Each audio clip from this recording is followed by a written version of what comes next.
Assalamualaikum warahmatullahi wabarakatuh.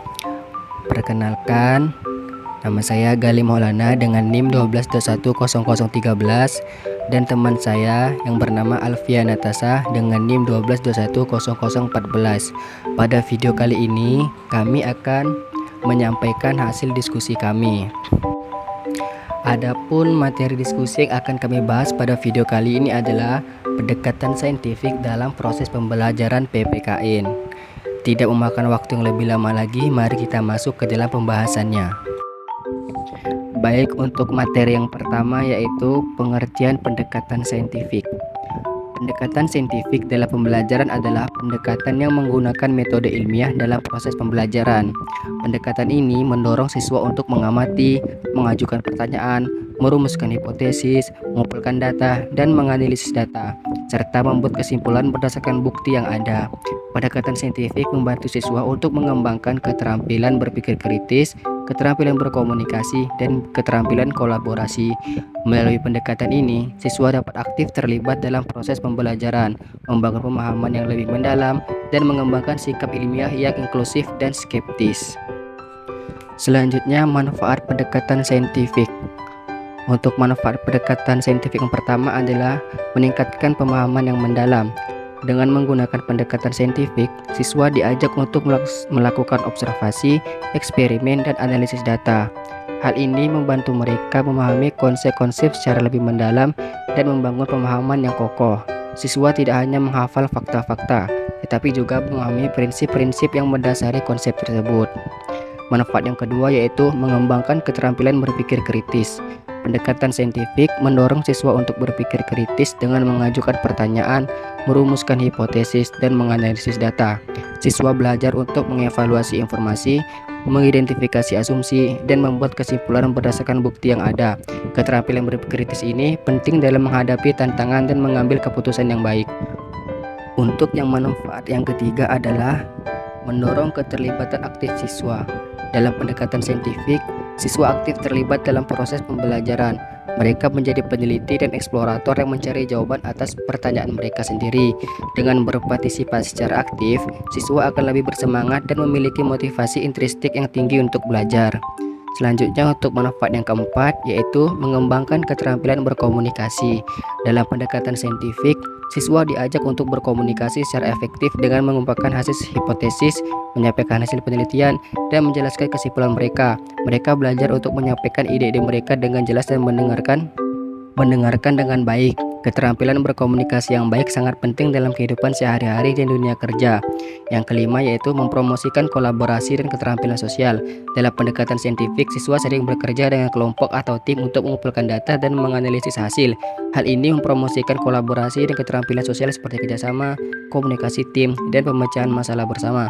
Siswa belajar untuk bekerja sama dengan orang lain dan menghargai kontribusi setiap anggota tim. Untuk manfaat yang keenam yaitu memupuk sikap ilmiah. Pendekatan saintifik membantu siswa mengembangkan sikap ilmiah yang inklusif dan skeptis. Mereka belajar untuk menghargai keberagaman pendapat, menghormati bukti ilmiah, dan menerima bahwa pengetahuan dapat berkembang seiring dengan penemuan baru. Sikap skeptis membantu siswa mempertanyakan informasi dan mencari kebenaran melalui proses penelitian yang objektif. Dengan manfaat-manfaat tersebut, pendekatan saintifik dapat membantu siswa menjadi pembelajar yang aktif, kritis, dan mandiri, serta mempersiapkan mereka untuk menghadapi tantangan di dunia nyata. Baik, kita masuk ke dalam materi yang selanjutnya yaitu langkah-langkah dalam pendekatan saintifik.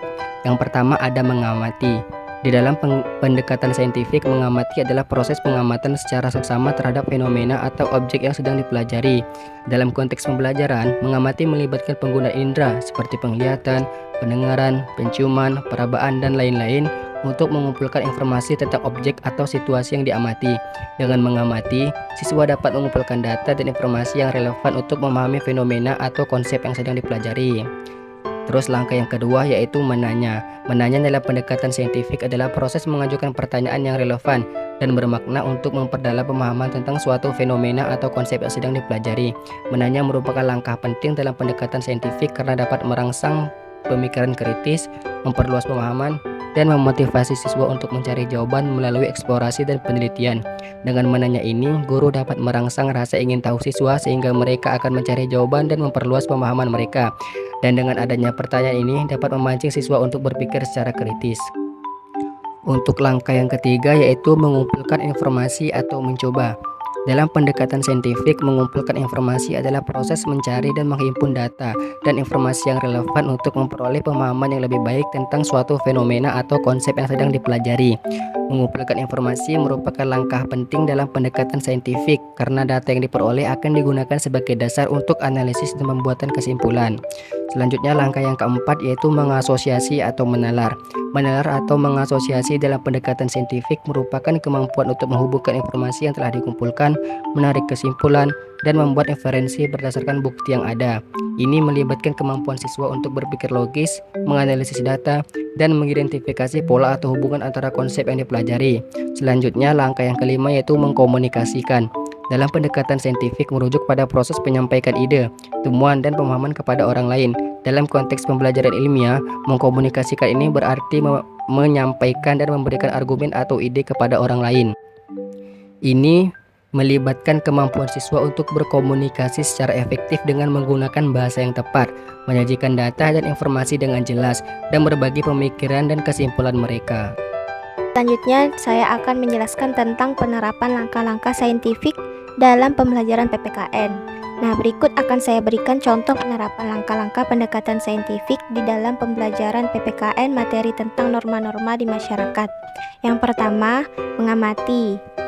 Guru bisa mengajak siswa untuk mengamati interaksi sosial yang ada di lingkungan sekitar mereka, seperti sekolah, rumah, atau tempat umum. Mereka dapat mengamati bagaimana orang berkomunikasi, berinteraksi, dan mematuhi norma-norma dalam kehidupan sehari-hari. Yang kedua yaitu menanya. Guru dapat mengajukan pertanyaan yang relevan dan membangun diskusi tentang norma-norma sosial, seperti mengapa kita harus menghormati orang lain, atau apa yang terjadi jika kita melanggar aturan lalu lintas.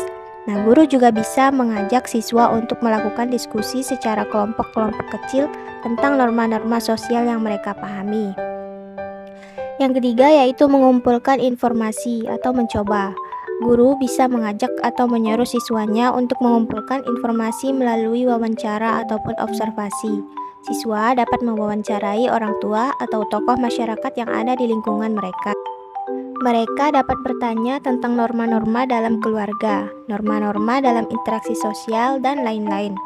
Siswa dapat melakukan observasi di lingkungan sekitar mereka, seperti di sekolah, rumah, atau tempat umum untuk mengumpulkan informasi tentang norma-norma yang dipelajari. Yang keempat yaitu mengasosiasi atau menalar.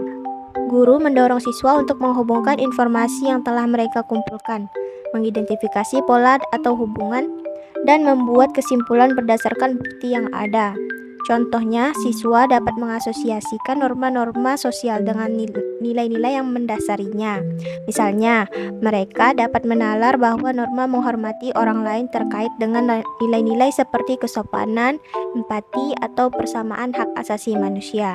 Yang terakhir yaitu mengomunikasikan. Guru mendorong siswa untuk berkomunikasi secara efektif, berbagi pemikiran, dan menyampaikan pemahaman mereka tentang norma-norma sosial. Misalnya, siswa dibagi menjadi kelompok kecil untuk berdiskusi tentang norma-norma sosial yang mereka pahami.